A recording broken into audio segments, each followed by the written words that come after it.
Vic, kumusta? Back in the PBA. Ayos naman. Medyo nag-adjust pa.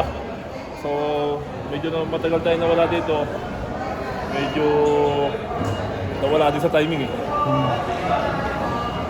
Paano ka kinausap ng Converge? Sila Coach Danny, Coach DI, saka si Coach Franco.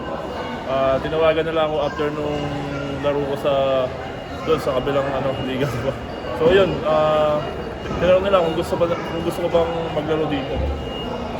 Speaking of kabilang liga, parang na-expect mo ba na at this point of your career, tatawag pa sa'yo, PBA team like Converge for your services? Hindi ko din expect eh. Dapat yung utak ko nasa bakasyon na talaga eh. So, di ba? So, bakit naman hindi? Grab ko na yung opportunity kasi binigyan ako ng chance na makapaglaro ulit dito. Tapos, going to the playoffs na. Hindi na ganun matagal yung Nasabi mo yung adjustment, kasi alam natin puro bata itong mga kasama mo. So, kumusta yung parang sentiment lang? Kumusta yung feeling ba? Feeling ko parang na ako matanda. Hindi. So talagang hirap kasi takbuhan na sila ng takbuhan eh. Minsan talagang hindi ka masabay lalo na ilang araw pa ako na nagpa-practice sa kanila. Yung timing ko talagang hindi ko pa nakukuha ng maayos. So, yun just.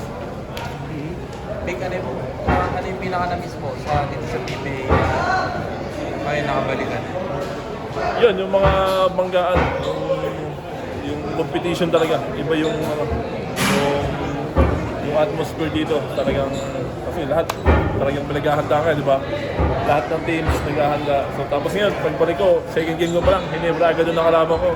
So medyo mabigat.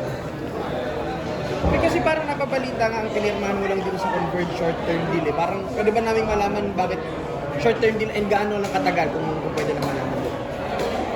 Ayun, end of the conference na talaga. So, pag natapos yung conference namin, wag naman sana agad. So, yun, hanggang doon lang.